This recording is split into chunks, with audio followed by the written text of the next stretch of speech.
What happens when you freeze every time life gets hard? Raise your hand if you've ever known exactly what you should do and still couldn't make yourself do it. Yeah, same. Your inbox fills up, your responsibilities pile higher, one difficult conversation keeps getting pushed to tomorrow. You tell yourself, you'll deal with it later. But later becomes next week, the next month, and eventually you start believing something is wrong with you. But here's the truth. Freezing isn't laziness, it's protection. Your brain isn't always trying to make you successful. First, it's trying to make you safe. And sometimes those two goals point in completely different directions. Once you see that, everything starts making more sense. Think about what happens when you touch a hot stove. You don't carefully debate whether to move your hand. You react instantly. Your brain decides before you do because survival always comes first. Now imagine your brain treating failure, rejection, embarrassment, or uncertainty the same way. That presentation at work, that business you've wanted to start, that phone call you've been avoiding, that message sitting unsent. Your logical mind says, this could improve my life.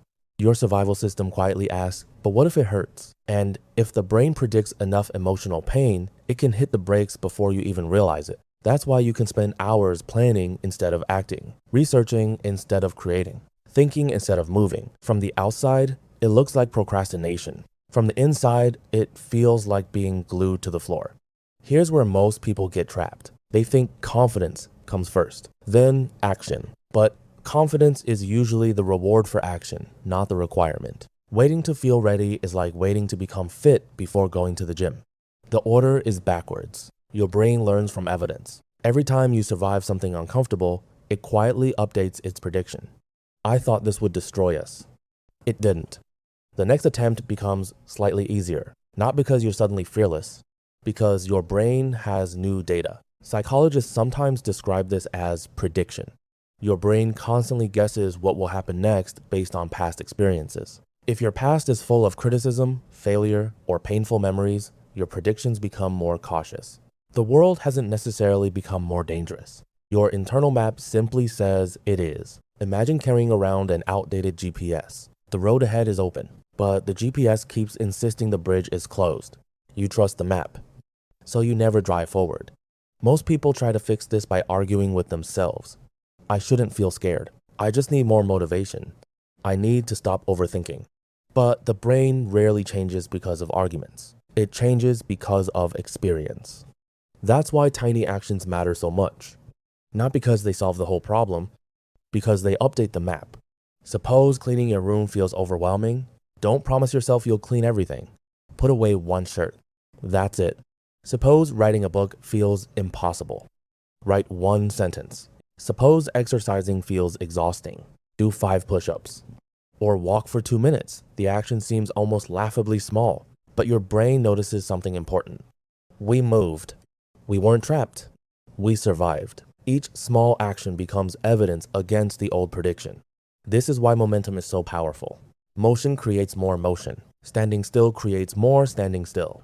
Think of a car stuck in mud. Pressing the accelerator harder often makes the wheels spin deeper. But a tiny amount of traction changes everything. Life works the same way. You don't need maximum motivation. You need your first inch of movement. Another reason people freeze is perfectionism. It sounds productive, but is often fear wearing a nicer outfit. If everything must be perfect, you never have to risk finishing, because finished work can be judged. Perfect ideas can't. Perfection becomes the safest hiding place, and the brain loves safe hiding places. Ask yourself this instead. What's the smallest imperfect action I can take today? Not tomorrow, today. Maybe it's sending the rough draft, making the phone call, recording the first video, applying for one job, walking into the gym. You don't need certainty. You need evidence. Here's something else that's easy to miss. Freezing can become an identity. You stop saying, I'm struggling today, and start saying, I'm just this kind of person. That's a dangerous shift, because identities are much harder to change than behaviors. Behaviors happen. Identities become stories, and stories quietly control decisions. But here's the good news. Stories can be rewritten, not in one dramatic moment. In hundreds of tiny moments, every difficult conversation you finally have, every workout you complete, every uncomfortable decision you stop avoiding. Every time you choose movement over hesitation, You're casting a vote for a different version of yourself. One action doesn't transform your life. Thousands of repeated actions do.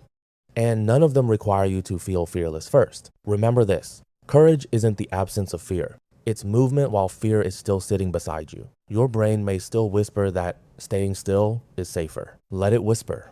You don't have to obey every prediction your mind makes, because predictions aren't promises, they're guesses, and guesses can be wrong. The next time life gets hard, don't ask yourself, how do I stop feeling afraid? Ask a better question. What's the smallest step I can take right now? Then take it. Not because it feels easy, because every step teaches your brain that you're capable of moving again. Little by little, the freeze loses its grip.